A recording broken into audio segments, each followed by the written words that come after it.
Persecuted Christians. Congress votes on a measure to help victims of genocide in Iraq and Syria. We're on Capitol Hill. Fighting for the unborn. Pro-life supporters gathered today at the White House. We'll tell you why.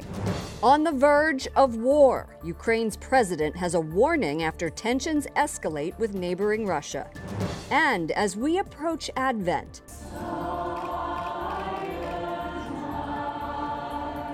a favorite Christmas carol celebrates a landmark anniversary. On EWTN News Nightly for Wednesday, November 28, 2018.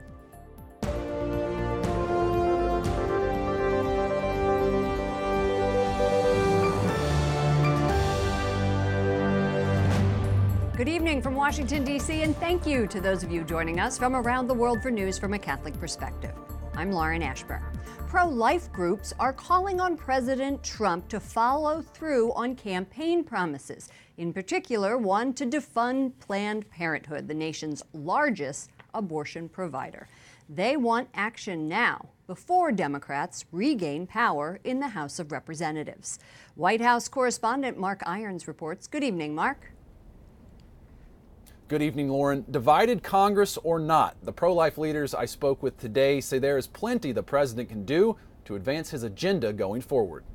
This president and the administration have done some really good things on the pro-life side. The next step is to defund Planned Parenthood. Allison Centofonte with the pro-life nonprofit Live Action among the groups who met with White House officials today, delivering an urgent message. Today, 900 babies' lives will be lost. Yesterday, 900 babies' lives were lost. And tomorrow will be the same fate, with the nation's largest abortion provider propped up with $500 million of our taxpayer funds that we're forced to give them every year.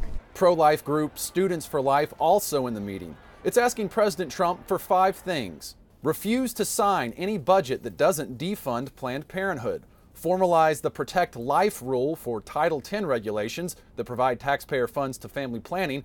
Appoint judges who respect life. End the funding of fetal tissue research. And sever the connection between sex education and abortion vendors. In January, newly elected Democrats will arrive on Capitol Hill and hold the majority in the House of Representatives. Centofonte wants to see congressional action now to defund Planned Parenthood. We're willing to work with anyone, but we're hoping that they do this now before pro-abortion Democrats get here. House be in order. Still, the Republican-controlled House and Senate have failed to pass legislation to defund the nation's largest abortion provider. After this month's midterm elections, we asked President Trump how his pro-life agenda will move forward. I think I have that solution, and nobody else does. We've all wondered, what is that solution? So we're excited to see. To me, that's a good sign from the president that he's having the right conversations about this. A bill funding health and human services through 2019 that failed to defund Planned Parenthood was already signed by President Trump at the end of September. Now the president has threatened to shut down the government over border wall funding as a December deadline looms to keep other federal agencies running. Now, one pro-life leader I spoke with today said of all the issues to shut down the government, stopping tax dollars from going to the nation's largest abortion provider should be at the top of the list. Lauren? White House correspondent Mark Irons. Thank you, Mark. Joining me now is Representative Vicky Hartzler, a pro-life Republican from Missouri. Congresswoman Hartzler, welcome to our broadcast. Thank you. Glad to be here. Pro-life groups told the White House today they want, as one of their many demands, to end the funding of fetal tissue research. And we obtained a draft letter to the Department of Health and Human Services that you sponsored, asking Secretary Azar to cancel a contract for $15 million of fetal tissue research. $9 million of it is already on its way to the University of California. Now, this contract requires the use of bone marrow, livers, and thymuses of unborn babies 17 to 24 weeks old. You've commended the Trump administration's pro-life efforts. We're almost 2 years in. Are you disappointed with the administration that funding of this sort has not ended? Well, I applaud that they are taking steps now to stop this. They did earlier, a few weeks ago, stop a contract of almost $16,000 through the FDA that was going to be going to contractors who sell baby body parts through the Food and Drug Administration. And they did pull that contract. Now we're asking them to not renew this $13 million contract that's going to the University of California at San Francisco that, like you said, uses the aborted baby parts of babies between 17 and 24 weeks old. And we know that babies, when they're 20 weeks old, can feel pain, and that if they're 22 weeks old, they could survive outside of the womb. And so to think that a baby who could survive is dismembered in a very painful way, and then their tissue is used for research, is just abhorrent, and it's a terrible use of tax dollars. And so I've had conversations with Secretary Azar, as well as we sent this letter with several members of Congress here asking them to not renew this contract and to go a step further and to develop more ethical ways to do research and to stop any future contracts from being funded with taxpayer dollars that use fetal tissue. Sure. And I was encouraged that Secretary Azar reiterated he is pro-life, the administration is pro-life, and they are looking for a positive solution. So I'm hopeful Let's that we will talk about find another a solution. solution. The then President Ronald Reagan in 1988 put a temporary hold on government-funded studies of fetal tissue that came from aborted babies. Should or could President Trump do the same thing? I believe so. I believe they could do a moratorium on any further funding. We are asking for that. I'm going to be meeting with Secretary Azar tomorrow, and that's one of the solutions that we're going to talk about, and I'm very hopeful that we can get this. All right, thank you so much for joining us. Representative Vicky Hartzler, Republican from Missouri. Huge victory for persecuted Christians in Iraq and Syria. Congress is sending a bill to the president's desk that will allow U.S. money to go directly to faith-based groups in Iraq and Syria. The House unanimously passed the final version last night. Capitol Hill correspondent Jason Calvi has been tracking this bill for nearly 2 years. Good evening, Jason. Good evening, Lauren. This year, the U.S. will pump close to $500 million into humanitarian aid in Iraq. This bill addresses past complaints of aid not reaching Iraqi Christians. It allows aid to faith groups to help genocide victims. The Archbishop of Erbil, Iraq, tells me he's grateful. Archbishop Bashar Warda praises Congress for helping persecuted Christians. We hope this time that U.S. aid would come with a really strong and powerful contribution. Stability is needed, security is needed, and to ensure the families that, yes, you have the right to stay. The bill says U.S. aid can go to faith groups, which includes the Archdiocese of Erbil. It also funds groups conducting criminal investigations into ISIS. Catholic Congressman Chris Smith of New Jersey introduced the bill after a human rights mission to Iraq in 2016. There I met with genocide survivors, almost all of whom told me that they had family members who were murdered, tortured, beaten, and raped by ISIS. Their stories were tragic beyond words, heartbreaking beyond words. But members of my delegation and I were in awe of their deep and abiding faith in God.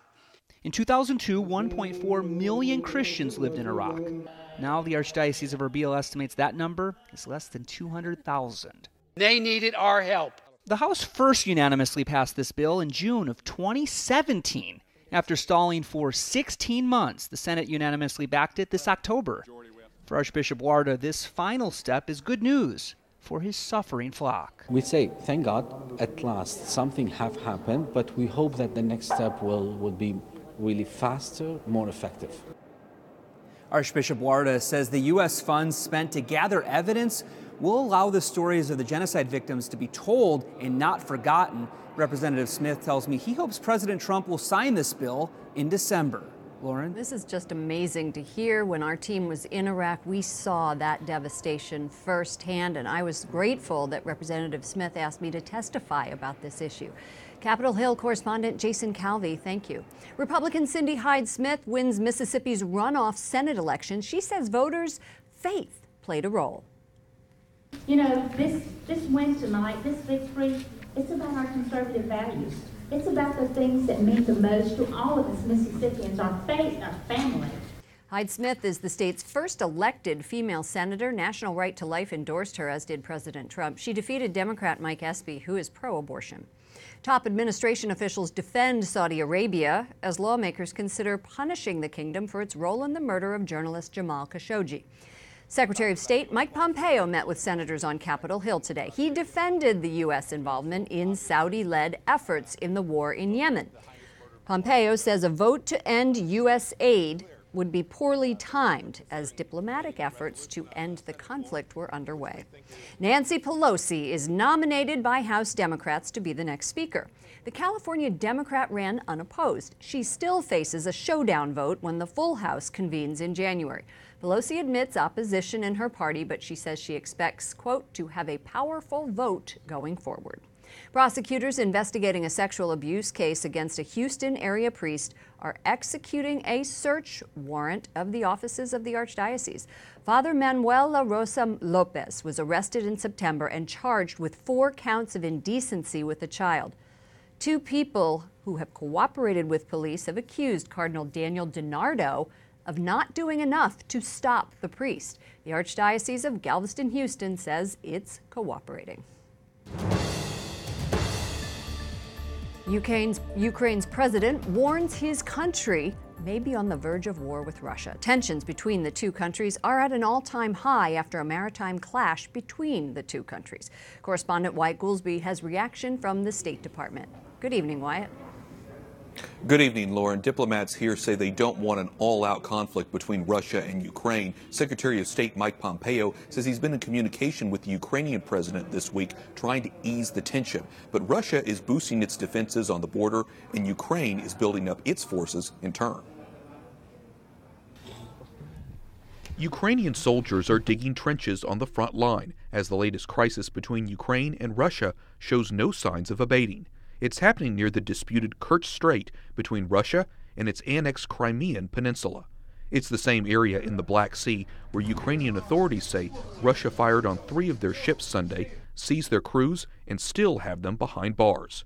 Ukrainian President Petro Poroshenko says Russian President Vladimir Putin is directly to blame. Putin is simply not hiding anymore that this is his order to use the force and to openly shoot to Ukrainian soldiers. Putin responding, saying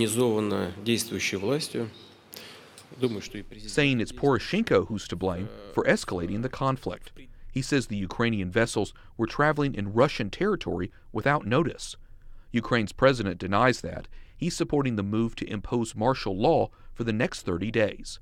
Secretary Mike Pompeo and UN Ambassador Nikki Haley say Russia is responsible for the military buildup. State Department spokesperson Heather Nauert wants to see European allies doing more to help Ukraine. That is something that's enshrined in our national security strategy, encouraging other countries to help one another around the world so that the United States isn't completely, I don't want to say shouldering the burden, but so the United States isn't handling these issues chiefly alone. Adding to the conflict, the division of the Orthodox Church. In October, Poroshenko and the Ecumenical Patriarch Bartholomew signed an agreement that would create an independent Ukrainian church. Up until then, the Ukrainian Orthodox had been under the Russian Orthodox jurisdiction. The Russians have since cut ties with the Patriarch. The Russian Orthodox Church is also blasting the Ukrainian authorities, say they're imposing laws aimed at depriving the Russian Church of any of their property inside Ukraine. World leaders like the president of Turkey have called out both Ukraine and Russia, saying they need to resolve the conflict through diplomatic channels. Lauren? Correspondent Wyatt Goolsbee reporting from the State Department. Afghanistan's president says the Trump administration's policy in South Asia has been a game changer. We would like to specifically recognize the commitment in blood and treasure that the United States has shown since 2001 as our key ally. President Ashraf Ghani spoke in Geneva today at a meeting that included top diplomats from the United States, Russia, and the European Union. The U.S. has spent nearly $1 trillion on the war that began in 2001. A former Chilean bishop who was dismissed last month will return to Chile to face civil prosecutors for the sexual abuse of minors. Francisco Jose Cox Junias, a native of Santiago, has been living in Germany since 2002. The 84-year-old is said to have dementia. Our next guest is a church leader who has been outspoken on the sex abuse scandal. Cardinal Wilfred Napier is Archbishop of Durban, South Africa. He's a member of the Council for the Economy, established by Pope Francis in 2014, and is in Rome for meetings. Your Eminence, welcome back to the program. Thank you very much, and it's lovely to be with you again. The sex abuse scandal has rocked Chile, the U.S., and Australia, and many other countries. Pope Francis has summoned church leaders to the Vatican in February. Do you expect the focus to be on the abuse of minors, or will it be broader and address sexual misconduct among clergy? I think that, when we've got a gathering of church leaders from all over the world, you can't restrict the topic to a very narrow ambit. You have to be broader and leave it open for different parts of the world to raise issues that are probably problems in their areas. And therefore, I would expect it to be somewhat wider than simply child sex abuse. In the U.S., the lay faithful, many of them, are furious. They want to see sincere conversion of heart in church leaders. Do you get the sense the Vatican understands this level of frustration and is willing to do something about it? Well, I would say that when Pope Francis heard the extent of the problem and decided that rather than simply letting the American bishops address it as if it was a problem that's very much confined to the United States, I think he was aware of the fact that this is a much broader question and that it affects the clergy across the spectrum. And I think that's why the February meeting is not just a response to a particular question in the United States, but something that's going to be laying the foundation of perhaps a new reform of the clergy as such. And in the way that people can believe that there is going to be sincere conversion of heart. And, this scandal has caused a big divide in the church, specifically as it relates to its cause. What do you see as the root cause of this scandal, and how can it be fixed, in your view? Look, I'm not from the United States, so I'm not too aware of what the root cause would be in the United States. I think we let the bar slip, the moral bar slip, and now we're reaping the consequences of that there. What do you mean? There used to be a time when very strict rules of etiquette, of behavior, of what a priest should and shouldn't do. Those very strict rules were relaxed, largely after the Vatican Council. And I think that's part of the reason is when you release people from very strict rules, there's going to tend to be an overreaction, I think.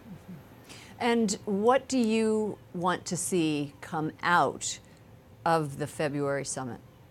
I'd like to see, as came out of the Synod, where each bishop's conference sees this as an opportunity for itself to address the issue of how we're setting the standards for them, and maybe even better still, helping them to set standards for themselves.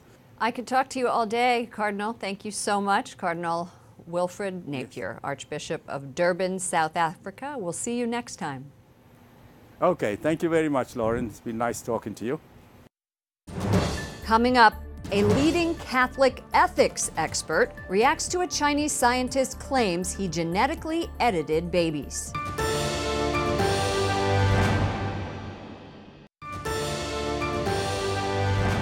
A Chinese researcher who claims to have helped make the world's first genetically edited baby says a second pregnancy may be underway.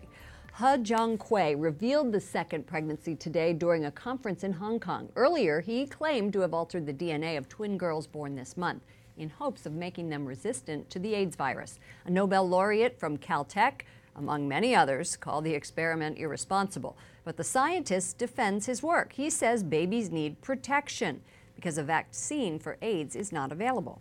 Joining us now is Carter Snead, a professor of law and the director of the Center of Ethics and Culture at the University of Notre Dame. He's a member of the Pontifical Academy for Life, which advises the Pope. Welcome back to our broadcast. Good to be back with you. You've described this as a perilous new moment in human history. Why? Well, Lauren, this is the first time that a scientist has directly intervened to change a human being's genetic constitution in a way that not only affects the life of that person, but also affects the life of every single person in that individual's future line of generations. Every child, every grandchild, every great-grandchild of these children will have the same genetic modification that was provided by this unique intervention, Sure. CRISPR-Cas9 gene editing intervention. I want to get to the morality of this because that's not what's being talked about in the media. The headline of an op-ed in this morning's print edition of the New York Times said, "Should we edit babies? Not yet." The digital version of the same piece amended it. They took out the "not yet" and they said, well, we need to learn a lot more first. Its author, a professor, Eric Topol, condemns gene editing, and he does leave the door open to it in the future. Here's what he wrote. "This is not to say that medicine won't someday employ gene editing technologies in similar ways, but that time has not arrived. There are too many risks." So this is something I've been hearing from other scientists on the media who say, hey, what was wrong about it was just the lack of informed consent of the parents, or that we just don't have enough results to show that the editing will work. Right. Well, there's a whole lot more at issue than just safety. Of course, that's hugely important, to use a speculative, untested intervention in the embryonic stage of these twins' development to make permanent changes to their genetic constitutions. Obviously, safety is a big concern, but it's not the only concern. It's not even the main concern. There are concerns that are raised by this. There's a tightly knitted cluster of ethical issues here. First of all, some are familiar. First of all, this depends on the use and destruction of human embryos. That's something we've talked about a lot in the past. It involves assisted reproductive technologies, which is something that we've talked a lot about in the past. But what's new here is the idea that we're going in and we're changing the entire genetic future of these individuals and every individual that stands in their line of succession in terms of biological generation going forward. And not only that, this particular intervention was arguably an enhancement rather than merely therapeutic. These were healthy little girls. These were healthy little female embryos. They're healthy little newborn babies. We hope they'll continue to be healthy and that these genetic interventions don't have off-target mutations that affect their well-being. But the question of how do you think about the obligations to unborn children, but also the children who don't even exist and the people that don't even exist in the future is an unbelievably complex question. And then when you add the issue of enhancement to that, what sorts of interventions are we going to allow? What sort of are they going to be therapeutic? These are only, I mean, these are precautionary interventions that were performed on these children. These children were perfectly healthy. They didn't need any sort of medical treatment. Let me get treatment. to the Vatican and what the Vatican and the Church has to say about this. It released a document on bioethics in 2008. That was Dignitas Personae. There have been encyclicals, Veritatis Splendor and Evangelium Vitae from St. John Paul II addressing these issues. As a Catholic, is it ever okay to edit genes? Can you just break down church teaching for us? Well, I mean, as I said a moment ago, it's an extraordinarily complex series of steps in gene editing. If the question is simply, in principle, can you ever intervene to change a person's genetic constitution, for therapeutic reasons, we could think about that within the paradigms of usual medical treatment. There are things called somatic gene therapies where you go in and you take someone who's got a genetically based disease, and if it's possible to go in and change their DNA in a way that could help them, to help that one individual patient, we'd think about that as probably the way we would think about any other kind of medical intervention directly oriented to the benefit of an individual. And that's because they're already born, they're already alive, I think is part of the distinction. Right. Exactly right. Now, what was done in this case involved the production of human beings through in vitro fertilization, which the Church has spoken very clearly against. It depends on embryo-destructive research, which the Church has spoken clearly against. And so it's hard to imagine how one could affect germline, that is heritable genetic modifications, in a way that would comport with our understanding of the way of who we are and what constitutes our flourishing. And but our if you dignity could of the do a human directed person. intervention into an individual... Exactly right. Exactly right. And so the idea, if it were possible to do a genetic intervention in an existing person that would have heritable effects, effectively germline genetic modification, we'd have to talk about safety. We'd have to talk about how we think about future generations, our obligations to them. But there's nothing in that scenario that would implicate the kinds of deep problems that were implicated by this particular individual's research. All right, we're going to have to leave it there. Carter Snead, professor of law and the director of the Center for Ethics and Culture at the University of Notre Dame. Thanks so much for coming on the broadcast. Thanks, Lauren. Up next, a 6-year-old steals the show from Pope Francis. And one of your favorite Christmas carols has a birthday.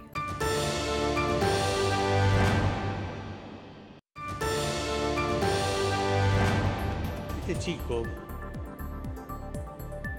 no puede hablar.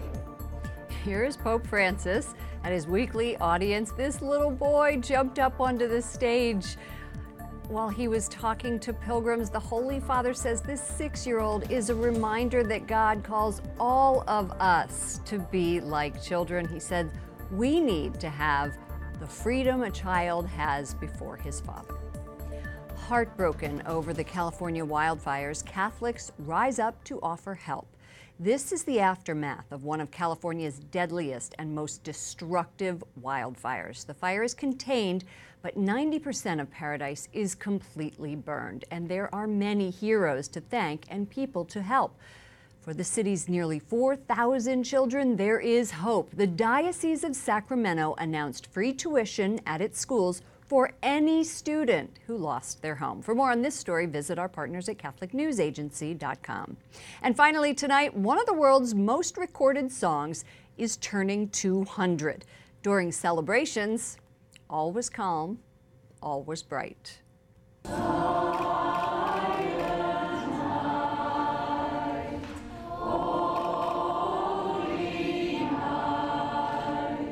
You're listening to Austria's Kroll Family Singers at Trinity Episcopalian Church in New York City. That's where the carol is believed to have been sung in English for the first time. It was written by a Catholic priest in Austria in 1818. 40 years later, a pastor at Trinity translated the carol, and history was born. And a reminder, only 27 days until the first day of Christmas. For all of us here at EWTN News Nightly, to all of you around the world, thank you for watching. I'm Lauren Ashburn. Let's keep in touch online. Follow me at Lauren Ashburn on Twitter and at Lauren Ashburn EWTN on Facebook. Good night, and God bless you.